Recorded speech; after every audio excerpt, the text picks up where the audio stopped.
ठाणे महानगरपालिका हद्दीत भटक्या श्वानांची संख्या वाढत असताना त्यांच्या देखभालीसाठी प्राणीप्रेमी मैदानात उतरले आहेत.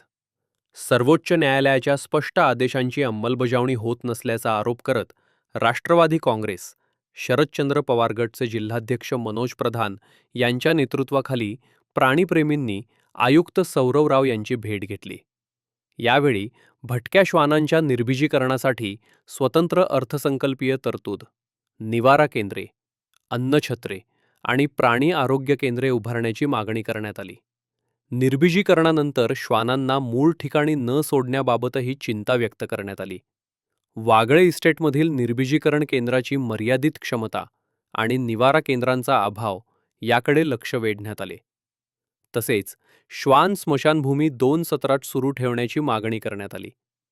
या सर्व मागण्यांवर आयुक्त सौरवराव यांनी सकारात्मक प्रतिसाद देत ठाण्यात 2 प्राणी आरोग्य केंद्रे आणि निर्बीजीकरण केंद्र सुरू करण्याचे आश्वासन दिले असून तज्ज्ञांच्या सल्ल्याने लवकरच कार्यवाही केली जाईल असे सांगितले.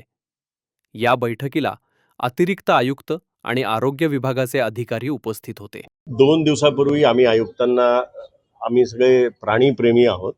आम्ही आयुक्तांची वेळ मागितली होती. त्यांनी आज 1 तास आम्हाला नमूद केला होता आणि आम्ही येणार म्हणून त्यांनी काल देखील डिपार्टमेंटच्या बाकी लोकांना बोलवून त्यांच्याकडनं सगळ्या गोष्टी समजून घेतल्या होत्या. आमच्यासमोर काही मुद्दे होते. त्यात प्रामुख्याने स्ट्रे डॉग्सच्या फीडिंगचा एक मुद्दा होता. सोसायटीच्या आतल्या कुत्र्यांचा फीडिंगचा एक मुद्दा होता. आमचं आयुक्तांना म्हणणं हे होतं की एक ABC सेंटर आपल्याकडे वागळेला आहे, पण ते सेंटर अस्तित्वात असून नसल्यासारखं आहे. तिथे काम होत नाही.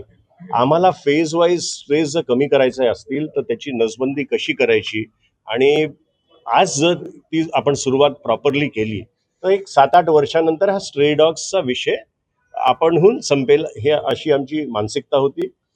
ती चर्चा आयुक्तांबरोबर झालेली आहे. आयुक्तांनी आम्हाला आश्वासन दिलेलं आहे आणि इनफॅक्ट प्रसाद साहेब जे हेल्थ डिपार्टमेंटचे इन्चार्ज आहेत त्यांनी सांगितलं की आयुक्तांनी 1 कोटी रुपये मंजूर करून ती ABC सेंटर चांगल्या पद्धतीने कसं काम करेल त्याच्यावर काम सुरू होतं.